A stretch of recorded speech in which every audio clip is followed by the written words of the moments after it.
Seb, on dit déjà merci pour les bonnes nouvelles à Nathalie, qui est toujours souriante pour nous annoncer un petit peu de pluie. Alors, du foot dans l'actu avec à l'affiche 3 matchs, non, en Ligue 1? Oui, 3 matchs hier soir, mais surtout on va dire la belle opération de Monaco hier soir qui sort enfin de la zone de relégation. Il était temps.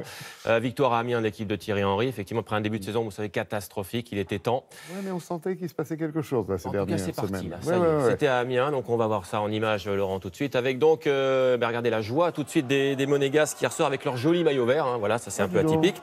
Alors tout s'est joué, Laurent, sur 2 pénaltys avec cette première faute dans la surface. Indiscutable. Du coup, c'est Falcao qui arrive et qui va se charger de transformer ce pénalty. Ça fait 1-0 à la 43e. Amiens, qui n'a pas retenu la leçon, visiblement, fait une deuxième faute dans les arrêts de jeu. Cette fois, c'est le gardien qui fauche un joueur monégasque. Voilà, indiscutable à nouveau. Falcao, comme il a réussi le premier, il se présente pour le deuxième. Et bingo, voilà. Une chance au grattage, une chance au tirage. Ça fait 2-0. Monaco, 17e du championnat ce matin. Amiens, 19e. Autre match hier soir, Montpellier-Lille, la belle opération des Lillois ici en jaune, avec un seul but dans ce match. 6e minute, signé Nicolas Pepe, le voici. Ça rassure Galtier, je pense. C'est son 10e sûrement, c'est son 10e cette saison. Une victoire qui permet aux Nordistes de reprendre la 2e place du championnat. Derrière le Paris Saint-Germain, ça ne vous aura pas échappé. Montpellier 4e. Et puis dernier match hier soir entre Nice et Angers, pas de but dans ce match, mais 2 occasions France. D'abord celle-ci, signée Balotelli. Son lob, il passe juste au-dessus du but angevin. L'autre belle occasion de ce match, eh bien, elle est ici pour Angers avec cette frappe de Baoken qui frôle le poteau ici de Nice. Score final 0-0. Nice 7e du championnat. Angers 12e. Et puis une petite image de foot encore. Regardez, c'est du championnat argentin, 2e division. Et voilà, regardez ce bel arrêt du gardien. Voilà. Il est pas mal celui-là. Hein. Je vous le remontre. Il était là par hasard. Et du coup, 0-0. Voilà. Et là, il n'a pas porté plainte. Il y a eu 3-0, donc ils n'ont pas porté plainte. Balle perdue sur le terrain. Un chien. J'ai trouvé que c'était sympa ce matin. J'adore. Du hand avec les Françaises qui rassurent sur l'Euro. En tout cas, 2e victoire d'affilée pour les Françaises dans cet Euro à domicile. Hier soir, c'était contre le Monténégro du côté de Nancy. Et cette victoire, elle leur permet surtout de rester en lice pour les demi-finales. C'est surtout ça qui est important.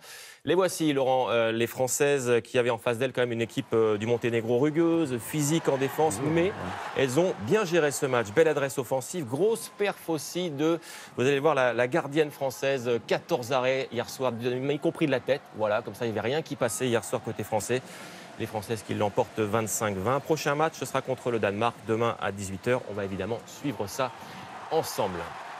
Alors, dans l'actu, ce matin, également après la joie des Françaises qu'on voit ici, le top du Supercross. Ça, c'est à Genève, en indoor. Les meilleurs mondiaux étaient présents. Ils étaient une vingtaine au départ de cette 33e édition.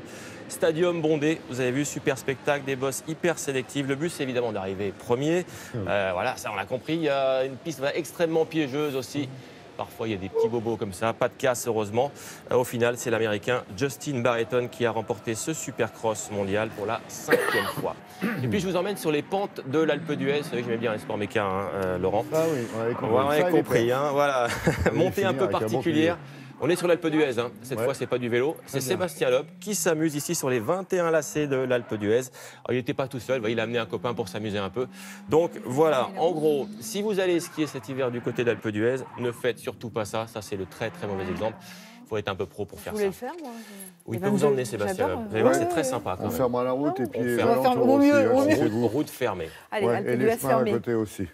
Voire même plus parce qu'Affinité, on vous adore. Merci beaucoup. On va aller au Pérou quand même. On va aller au Pérou, effectivement. Je vous emmener du côté de l'Amérique latine, effectivement, avec un Half. Ça s'appelle le Half Marathon des Sables. D'habitude, quand.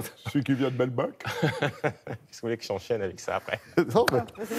Alors, d'habitude, quand on parle de Marathon des Sables, c'est au Maroc. Là, je vous emmène au Pérou, à Lima, avec un concurrent que vous connaissez bien, Laurent, qui nous a fait un petit coucou ce matin. Regardez. Bonjour Laurent, bonjour Jean-Sébastien, bonjour. Non. Téléspectateurs Télématin. En direct des RDK, je viens de faire la première étape. Tranquille pendant. Il y en a qui sont loin devant moi. Petite mine, Et là, j'ai les jambes HS. On croyait qu'il était en vacances. Bah oui. Non, pas du tout, c'était Greg Tournon. Alors, si je suis là, c'est qu'il est là-bas, effectivement. Il a pris le départ de ce raid qui rassemble 350 concurrents, 25 nationalités. On est au cœur du désert d'Ica, c'est au sud de Lima, la capitale. C'est la première étape qui faisait 27 km, comme l'a dit Greg. Voilà, des traversées de dunes de sable fin, tout ça sous un soleil de plomb, évidemment. C'est ça les vacances avec Greg, vous voyez.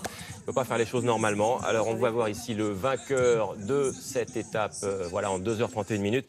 Moi, je pose une seule question, mais qu'est-ce qu'il est allé faire dans cette galère, quoi? Ben oui, réponse quand il rentrera. On verra déjà dans quel état. Dans quel état. Merci beaucoup, Jean-Sébastien. Merci, Nathalie. Arrêtez de rire comme ça.